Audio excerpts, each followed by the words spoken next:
It's a team effort today, folks. Most of the PIL team is here today to run this session. So welcome. My name is Sandra Oliver Schmidt. I'm the acting director right now of the DHS Procurement Innovation Lab. I think most of you know the pitch, but for those of you who are new to DHS, the PIL was stood up by the DHS Chief Procurement Officer in March of 2015 to help change DHS procurement culture from one of risk avoidance to one of risk management.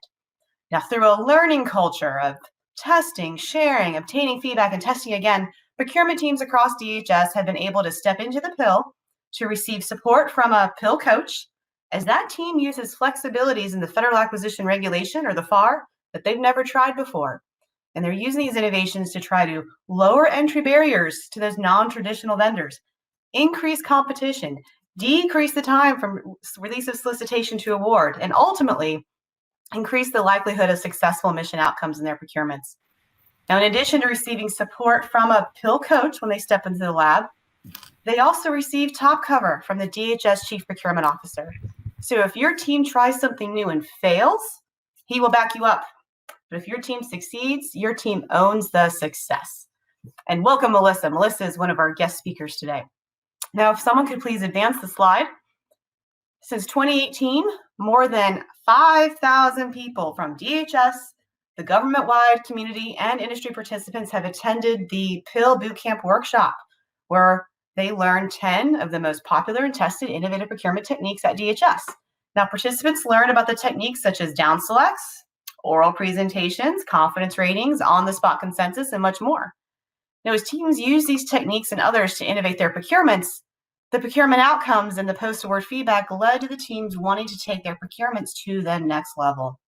So in February 2022, we launched the follow-on workshop called PIL Boot Camp The Next Level. Now, this 6-hour virtual interactive class shares 9 additional innovative procurement techniques that further enable procurement teams to manage risk, increase successful outcomes, and most importantly, right-size the use of innovative procurement techniques for their procurements. Now, you can register for this course in CSOD. There's still space in our December 1st offering. That's the last for this calendar year. But we know everyone's busy, so today we're offering you a primer version. During this session today, PIL coaches are going to provide high-level summaries of 8 of the 9 techniques taught in PIL Boot Camp The Next Level. Now, as we condense 6 hours of content into 50 minutes, we still want this to be an interactive session. So we welcome questions in the chat box, and PIL coaches will answer your questions either in the chat box or during the presentation this morning. Now, you'll also hear stories from frontline contracting officers from ICE and Melissa from TSA. They will be sharing how they've applied these next level techniques to their procurement and what the outcomes were. We'll also have about 10 minutes of time at the end for additional questions. Now, one thing you'll notice about all the innovations you learn about today, and especially the stories you're going to hear from ICE and TSA, is that the innovative procurement techniques can apply to any procurement, no matter how big or small. They just need to be right-sized. So when you think about right-sizing, think about pizza. Pizza comes in bite-sized, personal pan, medium, family-sized. No matter what the occasion is, you can have pizza. Just order the right size for what you need. Now, this is important because if we apply the wrong size innovation to our procurements, it can limit the effects of those 4 goals we talked about earlier. Now, an all-day oral presentation could lead to really high bid and proposal costs for a small business, which would inadvertently limit competition. Now, we do have data to share with you. Now, since April of 2021, we've been able to conduct post-award interviews with vendors and actually now condense that data. We talked to 48 companies, 48 small businesses across 14 PIL projects, and this is what we learned. There was a procurement at the Department of Education that the PIL assisted. A small business spent $300,000 in bid and proposal costs for a procurement that included a technical demonstration, a video proposal, and an oral presentation. They spent $300,000 trying to win a $50 million procurement, and they're a small business. Now, for a procurement at FEMA, one of the small businesses, they spent $20,000 on a 10-page submission for phase 1 prior experience. Now, they were advised not to proceed to phase 2, and they took the government's advice, but they were still out that $20,000 for a 10-page submission. Now, the sentiment analysis conducted on these 48 interviews with the small businesses showed that 47% had a negative sentiment related specifically to bid and proposal costs. But alternatively, of these 48 interviews, 19 of the businesses participated in an oral presentation. 18 out of the 19 found them to be effective. And the sentiment analysis showed that 16 of the 19 had a positive sentiment regarding oral presentations. So what we can glean from that is they like oral presentations. They like the ability to talk to the government. But if there's anything we can do to right-size these procurements to help with bid and proposal costs, it could definitely go a long way in improving competition. So in response to this feedback from industry and in response from the request from all of you to continue that innovation mindset of testing, sharing, learning forward to improve how you innovate your procurements, PIL Boot Camp The Next Level has been created and designed to help you and your teams learn forward and think critically about how to right-size the use of innovations to truly maximize competition and lead to the absolute best mission outcomes for your front line. Now let's jump into our first technique. Scott, take it away. Thanks so much, Sandra. We're going to start with a technique called betterment. Betterment is a process where vendors have a dedicated space in their quote or proposal to outline specific aspects of their proposed solution that exceed the government's requirement and discuss what value those aspects bring to the government. Nowhere in the FAR prohibits the use of this technique. You can use it anywhere. This is different from what usually happens when we're evaluating quotes or proposals. We're often wowed by one part of the submission and then later underwhelmed by performance. And the difference is because these statements here are promises which are later incorporated into the award. Makes all the difference. So on this slide, we can see the language that a team from USCIS included in their solicitation. The requirement was a 13.5 procedure with just $3 million. And they said, if the quoting contractor's proposed solution will exceed any requirement of the SOW in a way that's meaningful for the government, the quoting contractor shall provide information explaining the promise of the betterment and the value to the government. Vague statements are not helpful.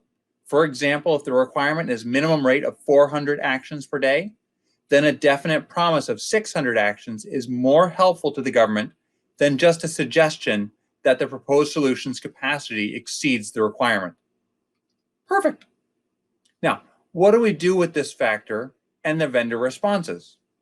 Well, first, let's evaluate it as its own factor, and then make sure that the results are considered for the overall evaluation and the trade-off analysis. You could have betterment anywhere in your descending order of importance, and maybe it's something that becomes more important the closer two or more vendors appear when all factors are considered.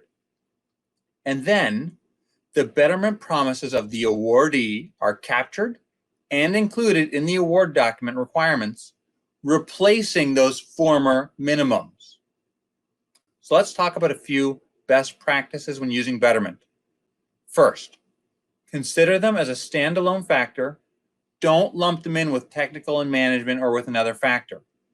Second, ensure they are submitted in a standalone document and in a consistent format, so you don't have to go looking around a quote or proposal to find what you think might be actual benefits or promises, either during your evaluation or when it's time to incorporate the winner's proposed promises into the award. And finally, let's use the betterment promises as part of our best value trade-off decision, because those promises can include a lot of great discriminators to help you make that decision. Now, you don't need to worry about an apples-to-apples comparison of proposed betterments. Maybe your solicitation asks for betterment in terms of both the number of actions completed and the quality of work. If one vendor promises more actions, but another vendor promises better quality, that's okay. During your evaluation, you can discuss how meaningful the value proposition of each promise is, and that would go into the trade-off analysis, where it could possibly serve as a discriminator in the selection of the awardee. Let's run through a quick chatterfall exercise. If I have a requirement to open a new restaurant, maybe at 7th D where they're doing all that construction, I want betterments in two areas. I want a minimum of 10 hot and cold entrees and operating hours of a minimum 9 to 5. Well, one vendor says they're going to have 50 hot and cold entrees. That's a lot more than the minimum of 10. Another vendor says they're going to be open 24/7 instead of 9 to 5.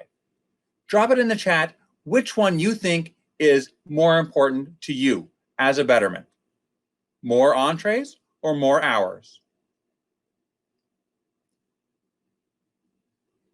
You can see a couple of those answers, and there's no right answer, but whatever is meaningful to you is noted, and then it's discussed during that trade-off analysis.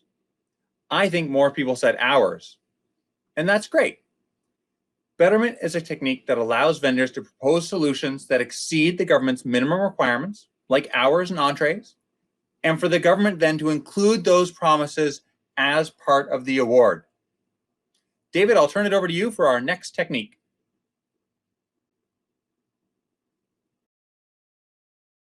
All right, this is procurement innovation technique number 12, affordability. So over the course of the PIL, we found that teams spend a lot of time focusing on the technical evaluation, but pricing is often just handled as business as usual. So evaluating pricing can be time consuming. During the evaluation processes, teams need to develop the analysis of the pricing, which can sometimes be very difficult, especially if there's a big spread in the pricing. Now, this happens because procurements mostly focus on the technical information, but they do not convey the true scope or magnitude of the work, which makes it difficult for vendors to provide a relevant and appropriate price proposal. By using the affordability technique, government teams can reduce the risk of having issues when evaluating pricing by providing vendors with a target price or narrow price range. Now, there are 4 main reasons why we coach teams to include an affordability statement in every solicitation. First, it levels the playing field by reducing the gamesmanship in the bid and proposal process. Second, it increases the transparency with our vendor community. Third, it aligns proposals with real requirements. And finally, it increases the cost realism within the quotes and proposals received. Now, as an example of this, we can see on the right side of the screen here is an example of the Customs and Border Protection requirement for TASC PD. So this is a SPAR 16.505 procurement and had amazing results. Now, this team, they issued 2 GWAC solicitations that resulted in 4 task orders from the 2 solicitations. They included this affordability statement with a range of the total estimated amount for each of the task orders they plan to issue. All of the pricing received from vendors fell within the affordability statement range included in the solicitation. Rather than needing to spend a considerable amount of time conducting a detailed price or cost realism analysis, the team was able to focus more on the technical evaluation and less on determining if the price was fair and reasonable. Now, you can include affordability statements for any procurement in any FAR part. That's right, any part of the FAR. Now, on the blue box there on the right side, as you can see, this is an example that our team has developed, which you can include in any of your solicitations. So in this example, there was a single price target, estimated value of $10 million, and quoters, the statement says that they should not interpret this as a ceiling or a floor on the quotes. Rather, should just provide as a courtesy to all the vendors. And the government, they may select a quote for award with the price below, at, or exceeding this figure if it finds that the quote was best value and the funds are available. So with this technique, you're not sharing your IGCE with vendors. This pricing can be an estimated amount or even an estimated price range, just like the CBP team used. And the statement also notifies vendors that the information should not be considered as a floor or a ceiling, just as a courtesy to the vendors itself. Now, all vendors, even small business vendors, benefit from the use of this technique. And they've told us in their post-award interviews that they love this technique when a statement is included in the actual solicitation because it helps them focus their time and effort on the requirement. We recommend adding an affordability statement early in your market research process, even all the way in the RFI or draft solicitation for your requirement. This can help ensure that vendors understand the magnitude of your effort early in the procurement process so they can decide whether to invest significant bid and proposal costs into the requirement. This also allows vendors early to plan what their technical solution for the requirement can be so they can build with understanding that magnitude or scope of the effort. This allows the vendors to align their proposals with the real requirements rather than guessing at your scope or your need. So providing the statement early in the process sets that expectation for everyone. You're being transparent with the vendor community about your requirement. Including your affordability statement in your solicitation is such a great technique for all of your procurements because of all these benefits we just talked about. So for other examples of procurements that have used this technique, be sure to look at the FAI.gov periodic table of acquisition innovations that was just shared in the chat box a little while ago by Sandra. And now Sandra is bringing you technique number 13. Thanks, David. So if we can move on to the next slide. Technique number 13 is mission-focused evaluations. Now let me know in the chat, have you ever received a very generic proposal from a vendor, basically restating the things either in your solicitation or in your requirements document? Let me know. I already see a bunch of yeses. It took you no time at all. Okay. Well, with this technique, we can ensure vendors submit the most relevant information in their proposals instead of simply restating your requirements document. The purpose of mission-focused evaluation criteria, the innovation technique, is to limit the evaluation factors and criteria to only the most important mission outcomes and challenges, rather than using generic evaluation criteria that teams tend to use in their procurements. So procurement teams begin by working together early in the procurement planning process. We're talking program offices, contracting officers, even the end users gather together literally in a room, virtually or in person, to analyze the market research to determine what all the vendors already do. Perhaps, the things that shouldn't be evaluated. And then they identify the pain points from previous contracts, maybe things you definitely want to evaluate in this particular procurement. This way, your team can determine what evaluation criteria will really separate vendors from one another and which criteria are truly meaningful for determining if a vendor will be able to perform on this requirement. And you know what? During these planning sessions with your whole team there at the table, all your stakeholders there, some of their responses may surprise you if you ask them. Now let's take a look at an example we have here on this page from the FEMA COVID-19 vaccination campaign procurement. Now this was a FAR 15.3 source selection. It was an IDIQ, indefinite delivery, indefinite quantity contract for medical personnel to administer COVID-19 vaccines to the public in 2021. And this had an estimated value of over $3 billion. It's a B, billion. And you can see highlighted some of the actual questions the teams asked vendors to respond to in their phase 1 proposal. Now, these are called interview style questions, as they're very similar to the types of questions we would ask at an interview when we're trying to determine if someone would be a good hire for a position. Now, when your office conducts job interviews, the hiring managers want responses to specific questions to determine if the potential employee is a good fit. So why aren't we applying the same principle to the vendors we want to award contracts to? That is what this team has done and what other teams have done as well when using this technique. This FEMA team aligned the mission outcomes with the targeted questions to determine if the vendors would align with the mission needs. They did not ask vendors to respond to every aspect of the statement of work. That wastes vendors' time and it wastes the government evaluators' time. Also, these phase 1 proposals had a 5-page limit each. The FEMA team, they received 56 quotes in response to the solicitation for phase 1, but it took them only 6 days to evaluate them all. Now, this team focused on the mission needs early in the acquisition process while planning their solicitation. They also, included their program office and end users as part of the process in developing their evaluation criteria, and it really shows here. Our contracting officers cannot build evaluation criteria by themselves. Our program offices cannot build evaluation criteria by themselves. We need the whole team at the table working together to create these things together. Now, being specific and focused with evaluation criteria allows for several things. First, there is no guessing game for the vendors on what parts of the statement of work are most important. It's identified for them right up front in the solicitation. Now that leads to the second part where vendors are able to craft their responses to our requirements in a very detailed manner, probably because they weren't relying on the proposal writing team, but when having the actual subject matter experts help draft the responses instead. And finally, this leads to a more streamlined evaluation process, and it removes any confusion during the evaluations. Now, using the mission-focused evaluation technique helps to get to the heart of challenges your teams face and what's most important in the mission to ensure vendors understand our needs and propose a solution to meet those needs. This simplifies the process and takes the guessing game out of what you are looking for to show that they can perform the work. Monica, back to you. Thanks, Sandra. All right, so this technique number 14 is called involve end users, or what we like to refer to as jam sessions. Instead of multiple emails back and forth or unproductive meetings, you can jam it out as a team. So the acronym JAM, J-A-M, stands for Joint Application Modeling. Basically, it's an efficient, collaborative way of running a meeting to capture requirements. Now, translating this into procurement, we've seen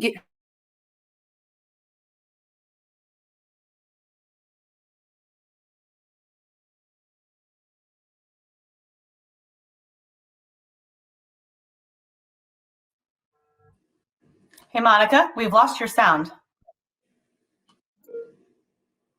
So translating. All right. Go ahead, Monica. Nope.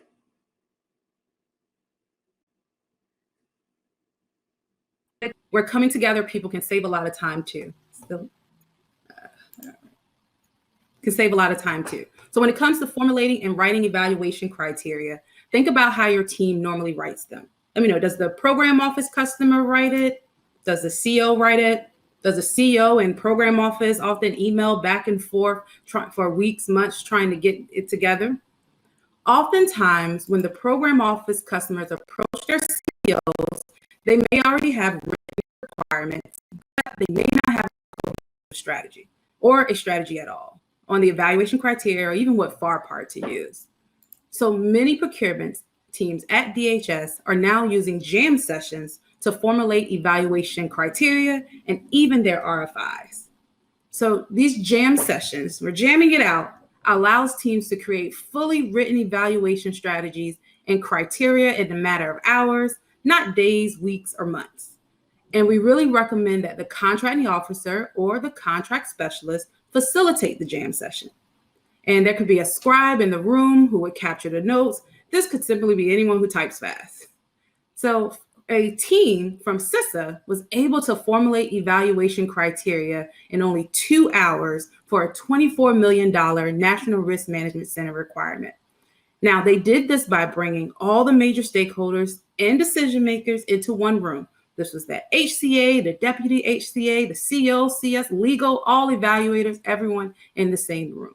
They started from scratch with nothing. And 2 hours later, they had written all of their evaluation criteria, which only included 2 technical factors and price. But the thing about that is nothing changed during the solicitation review process. They stuck with the criteria they created in those 2 hours in that room. So we really highly recommend jam session meetings have the important decision makers in the room. It also is very advantageous to have the technical evaluation team and advisors in the room, and it could be virtual. There's no set agenda. There's no pre-drafted evaluation criteria or strategy, because sometimes you just need to get everyone together and really just jam it out. So if you're going to try it, your team could do a single jam session or multiple jam sessions. We just highly recommend that the jam sessions be no more than 2 hours max in length. And although we really encourage the CO, CS to be the facilitator, perhaps maybe a third party like your component acquisition innovation advocate or a CO that's not part of their procurement could facilitate. And we really suggest not starting off with, so how do you want to evaluate this contract? Because it's maybe just going to result in the usual way, tech approach, manager approach, past performance, price. We really want to develop meaningful evaluation criteria. So we really suggest that facilitators say, what are your pain points? What about this current contract isn't working? Then move on to what about the contract is working, right? These type of questions really get the conversation started, and it really helps the customer think critically about their requirements and really allows us to step outside of the normal evaluation factors to get to what really matters and what will truly discriminate amongst the companies, right? And get the best mission outcome for your agency. So as a facilitator, it's not your job to have all the answers.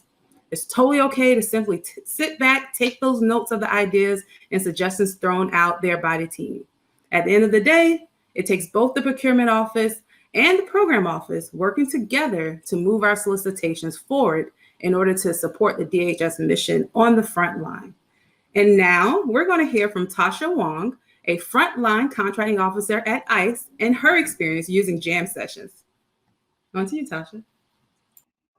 Thank you very much, Monica. My name is Tasha Wong, and I am a contracting officer for ICE. I started doing jam sessions in 2020 during the PIL project, and I've been doing them ever since. I've done jam sessions for contracts as small as a couple of $1 million to as large as $1 billion. So I've done numerous jam sessions for numerous sizes of contracts. All that to say is that I knew I was going to be speaking here today, and I had to ask myself the question because I wanted to be able to share it with you all, is what do I get out of it, right? Like, why am I still doing jam sessions after all these years? Why don't I go back to the way I did it before, which was pretty much coordinating with the PM or the core? So what am I getting out of doing jam sessions?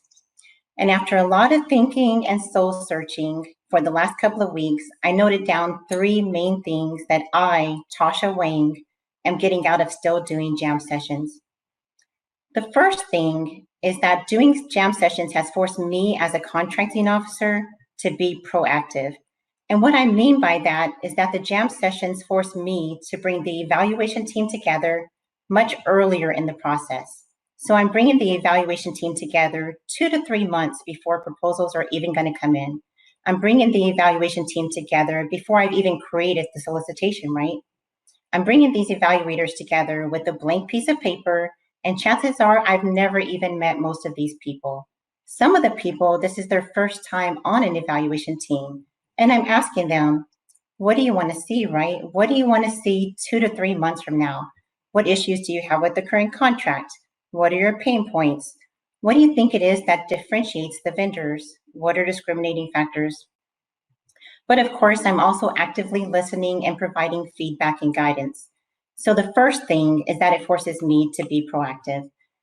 The second thing, and I know this is going to sound cheesy, but I think it creates a better relationship between contracting and the program office.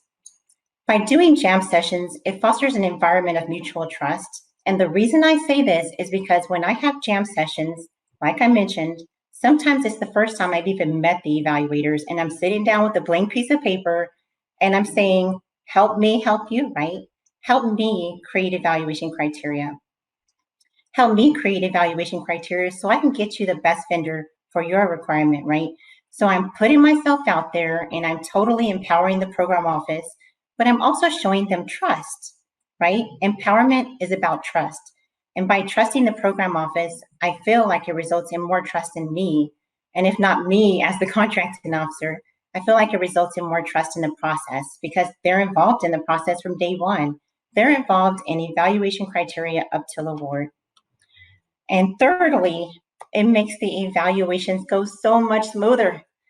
I recently had a recompete, fourth quarter, $30 million, and the evaluations were in September, which normally would be a very stressful time to do evaluations, right?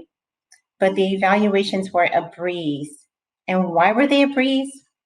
Mainly because the evaluation team knew the evaluation criteria like the back of their hand. They had written the evaluation criteria. I mean, I gave them guidance and suggestions, but I give them full credit for creating meaningful evaluation criteria that helped us choose the best vendor for that requirement. So everyone out there, if you haven't tried jam sessions yet, please consider it. First time may be a bit stressful, at least it was for me. But like any skill, you get better and better and better. Well, thanks for letting me share my story, Scott. You know I love to talk. Thanks very much, Tasha. Appreciate it. Our next technique, technique number 15, is called the highest technically rated offer with a fair and reasonable price. Now, that's a mouthful, so we normally just call it HTRRP. This is a unique evaluation model that we would only recommend for multiple award IDIQs or BPAs. Multiple award IDIQs or BPAs, where that competition is going to be conducted further at the task order level after you've defined your requirements and pricing. This technique is where the government does not evaluate the price or include the price or cost when making awards, but only determines if the price submitted is fair and reasonable. This leaves the government to only evaluate and consider the technical factor or factors for the actual award of the IDIQs or BPAs. Now, how might this look in practice? First, You evaluate the technical factor or factors for all of the vendors. You then work with the evaluation team to identify the ones that are the highest technically rated. Now, this could be easy. Maybe there are 3 vendors who received high confidence ratings across the board. Well, that might be the perfect number for your multiple award BPA. It might also be a little bit more challenging, where you have to go beyond the rating and decide which of the many high confidence vendors is the most highly rated. And that's okay. After you make that determination, you evaluate just those vendors' prices to determine them fair and reasonable. Now, if you're using this technique, you probably received competition. And competition, the FAR says, is one way to determine prices as fair and reasonable. So a quick comparison and boom, you're done. You don't need to look at the unsuccessful vendors' pricing at all. Now, this process is not LPTA and nor is it trade-off, but it is still best value. And you might ask, well, how can it be best value if it's not LPTA or trade-off? Well, hold that thought and let's look at what the FAR tells us about best value. FAR 15-101 is titled Best Value Continuum, but the FAR doesn't explain what continuum means or what the limitations are. FAI says that the best value continuum ranges from acquisitions that prioritize cost or price over technical, so that's like your lowest price, technically acceptable, over to acquisitions that prioritize technical over price. That's your trade-off. But there's much more that can be to the right of that trade-off process, where the technical factors are the primary drivers of a procurement. So maybe in that sense, trade-offs are more in the middle when you think about the best value continuum. All right, let's shift gears. We say that we don't recommend this for a single award. Let's talk about why. If we use this procurement in a single award environment, then we don't have any discretion to award a significantly less costly vendor for a near equal or even a slightly lower quality vendor. For instance, I could have a vendor that is the highest technically rated, bar none, but their price is $100 million, and I only have 75 in my budget. One vendor is just barely beneath that first one technically, and their price is $70 million. With a trade-off, I can use my judgment and make award to the $70 million vendor, as the evaluation team thought they were high confidence all around, just not as high confident as that $100 million one. But you can't make that same decision using HTRRP under a single award IDIQ or BPA. So that's why we don't recommend it for a single award. Now, HTRRP has been popularized with a self-scoring methodology, but that's not a requirement. There's no reason you need a self-scoring or a point-scoring system for proposal submission and evaluation. You can do it with adjectival ratings, and we suggest confidence ratings. So if you have an upcoming multiple award BPA or IDIQ, and you expect lots of vendor submissions, then maybe you can consider the HTRRP approach. And when it's done right, this can save significant time and reduce risk. All right, David, over to you. Okay, this next technique we're going to talk about is the second technique about pricing, and it's called rates-only pricing. Now, a lot of times the price submission involves pricing each CLIN or filling out a complicated template that includes multiple hours and rates using formulas and spreadsheets. Now, with this technique, you don't need to ask vendors to do any of that. You just ask them to submit their labor rates. That's it. Similar to the HTRRP, you're going to want to use this where you can expect to receive competition. It also works really well if you're awarding any kind of ordering vehicle, like an IDIQ contract or BPA, because the requirements are all going to be defined at the order level anyways. Let's take a look at how this works. So we perform a jam session with our customer, and we come up with a list of possible labor categories that we're likely going to use during the period of performance. Sounds pretty familiar so far. Now, set that off to the side. Next, you come up with an estimated number of hours based on a scenario that uses those labor categories, like a first task order or a special project. Seems pretty familiar now, but here's where it diverges. You're not going to release the estimated number of hours with the solicitation. This is just for the government. When you release the solicitation, you include just the labor category list via an attachment as an Excel spreadsheet. All that the vendor must do is input their hourly rate for each labor category. And if you're establishing a BPA, you might want to add an extra step and have them list their GSA rate and the discount they're applying, just like in the table here. Then they submit it to the government. I know what you're thinking. Don't I need to release the scenario to the vendors? In the chat box, tell me what you think. Do you need to release it to the vendors, the scenario? Yes or no? Go ahead and put that in the chat box. And okay, good mix here. No. That's right. And the answer is no. As long as you're upfront in the solicitation about what you're doing, it's okay. On the right side here, we have an example from a DHS team that used this exact technique. They included language in the solicitation saying that they would use hourly rates from the BPA pricing worksheet. Then the government would apply those rates to an estimated number of hours of each of the category to arrive at a total evaluated price. So let's see what it says here in the highlighted box. The government will apply those rates to an estimated number of hours for each labor category to arrive at the total evaluated price. There you go. That's what they included in the solicitation. After all the quotes are submitted, that's when you apply the math from your scenario, those estimated hours to the labor rates submitted, and arrive at a total evaluated price for each vendor, as you see here in the middle of the page. It's very important that we're being fair here. We have to apply the exact same scenario, the exact same number of hours to each vendor. Now, if you received an adequate price competition or had the expectation, then you're done. Your prices are fair and reasonable in accordance with FAR 15.404-1. You can document the comparison of the quotes received, and that's it. Now, what happens if the estimated number of hours for the scenario is flawed? Well, that's okay, because the same estimate is applied to all of the vendors. Let's say you overestimate the hours and the total evaluated price is more than your IDIQ ceiling or BPA estimate. That's okay as well, because the total evaluated price doesn't impact either of those things. It's just for evaluation purposes. This technique really streamlines the price submission process. It also results in prices that are more likely to be actually used. By applying the vendor labor rates to our scenario, we get a really good look at what their pricing may be at the order level. So it's more accurate in that way. All right, Monica, floor's all yours. Right. Technique number 17, sharing the evaluation documentation after award, helps offers to understand the process while gaining insight to improve future proposals.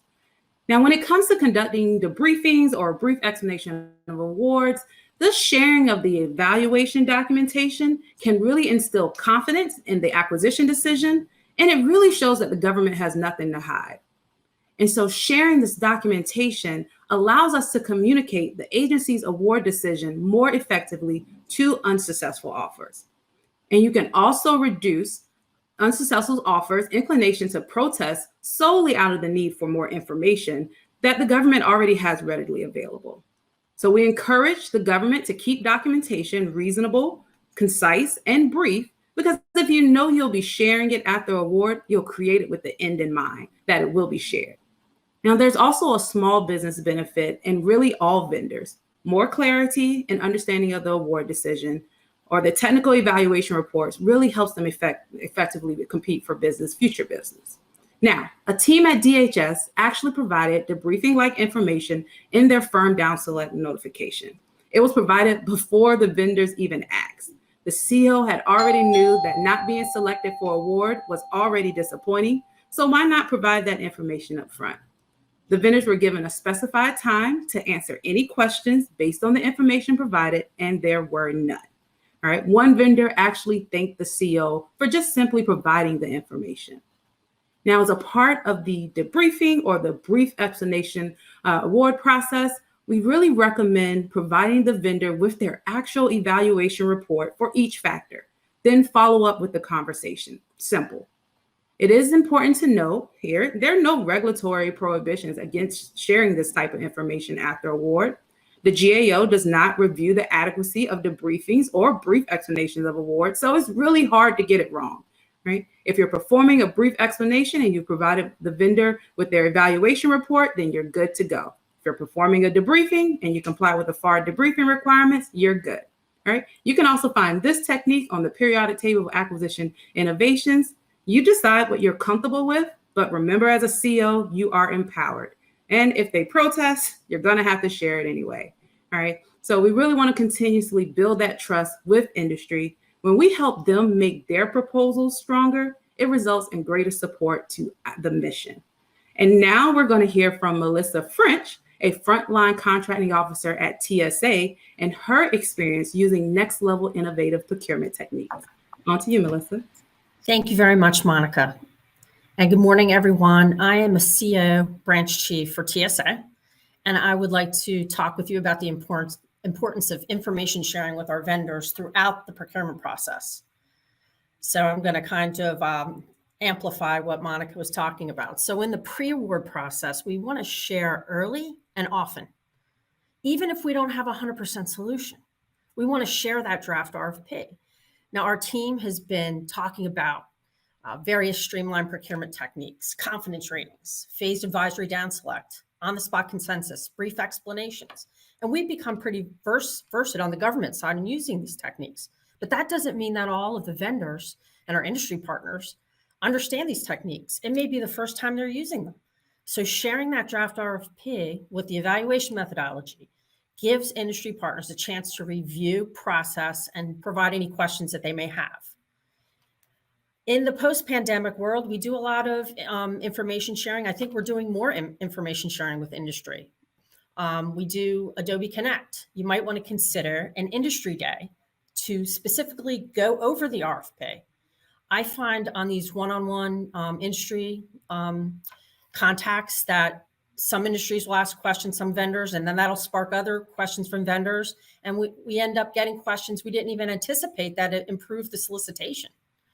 Bottom line is the more industry understands the evaluation method, the better the proposal quality. Absolutely. Taking the time to share the draft RFP also reduces amendments from unanswered questions. So that's just another plus. So doing a little plug for the PIL. The PIL is amazing in terms of sharing information among all the components. It's just an amazing process. They facilitate this information sharing because they are conducting numerous PIL projects concurrently. And so, for example, our TSA, Specialized Security Team, SST 4.0 Recompete, we were able to revise our solicitation language for the evaluation and submission of PowerPoint proposals. And we revised that language based on refinements from Customs and Border Patrol, CBP, a live procurement they were conducting. So we didn't have to wait months for GAO case law. In a matter of days or weeks, the PIL was able to funnel the information to us, of course, with proprietary information taken out. And we were able to improve our processes and share best practices with CBP. How amazing. It's just an amazing thing. It's almost real time. So Monica mentioned about post-award. We definitely don't want offerers to feel the need to protest to get their non-price technical evaluations or technical evaluations. We put all this effort into doing streamlined techniques and brief explanations. We're very transparent. We have nothing to hide. So give them that information. It's just the best way to do business. We want offers to be able to better improve on their next submission. So if they can see the factors that decrease success or increase success, that's a learning for them so they can improve for the next time around. We found in TSA, we didn't skimp or streamline on the debriefing process. We followed the traditional, which is, was our prerogative, but we found that we provided as much information as we could up front in the debriefing. And as Monica said, we didn't have them ask. So we provided the PowerPoint debriefing in accordance with the DHS debriefing guide. And we found that offerers really appreciated the time and care that we took to fully evaluate the proposal. The small business plan, the price, your technical, past performance. So the takeaway here is that Sandra mentioned that they do post PIL interviews with the vendors. So the government benefits from using streamlined and innovative techniques in terms of evaluation time and cost savings. Well, so does industry. They also gain these savings and they track them. So transparency and information sharing improves our procurement processes. It's a win-win for government and industry. And if we're not communicating with industry, if we don't know what can be improved, if we don't know, we can't grow. So I encourage everyone to share as much information as you can with vendors during the procurement process. And it's a win-win for everyone. And thank you for your time today. Much appreciated. Thank you very much, Melissa, for sharing your story with us. The last technique we're going to talk about today is called enhanced contract type conversion. This technique allows procurement teams to build flexibility into their solicitation that will allow you to convert from one contract type to another during the life of a contract. For instance, maybe you've had a cost type contract for the last few years and your leadership really wants you to move towards a firm fixed price. Well, instead of just jumping right in, you could award a time and material or labor hour cleanse with the ability to convert them to FFP sometime during the life of the contract when you have enough information and you're ready or comfortable. This technique can even provide the flexibility to include optional cleanse for support that can't accurately be priced before work starts or the solicitation is awarded. Maybe if you're under a continuing resolution, you can build in an optional T&M cleanse that can be converted to FFP when that work is defined after performance begins or when funding becomes available. This technique can be used in any part of the FAR, but before you use this midway through your contract, you have to include some language within the solicitation. We suggest something like the following. The government reserves the right to negotiate any changes to contract CLIN type after completion of transition and discovery with the objective of ensuring timely, incremental delivery of a quality, functioning, modernized financial system. Such negotiation would be through mutual agreement of the government and the contractor and would be based on the labor categories and rates proposed in response to this solicitation and awarded on a resultant task order. You should also make sure to include FAR 52-212-4, which includes subclause C, my favorite clause in the FAR, the commercial changes clause. So if you have a contract situation where the parties gain knowledge and experience about the requirements as performance progresses, and you want to shift the risk to the contractor without paying an extraordinary amount, then changing from T&M to a fixed price might be a good idea. And you can use the enhanced contract type conversion technique to do that. I'll turn it over to you to conclude. And that was 8 of the 9 techniques that we teach in PIL Boot Camp, the next level. We hope to see you in our December 1st class, which also includes several interactive exercises, one of which is an exercise where all of you get to play the role of a vendor and respond to a solicitation. And another exercise where all of you get to be technical evaluators and evaluate a real live oral presentation. Now, I think we have 1 minute for questions. We've been trying to answer your questions as we go. I do want to let you know that the PIL Boot Camp, the next level workbook will be on our DHS Connect page soon. We're trying to work that through 508 compliance right now. So as soon as it's available, we will be posting that. If there aren't any additional questions, if we're able to answer in the chat, I'll give everyone 1 second to finish typing just in case you have a question. But we really do. We have one last offering this fall. Our additional offerings will be during the 3rd quarter. And with that, Jeff, I think I will hand it back to you.